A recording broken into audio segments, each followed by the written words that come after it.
To schedule a post, click plus sign sa upper. Click post. Then, click ang photo or video nga imong i-post sa Facebook. Then, mamili ka asa nga video ang imong i-post or schedule later. Okay, so click ang next. Then, schedule,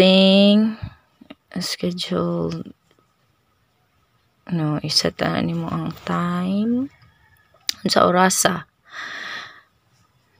So, ma-post sa imong video later. Kung busy kay ka karon nga time, gusto ka mag-post, pero nya na lang. So, as you can see, 7:30 PM pa na siya ma-post ang kanang video.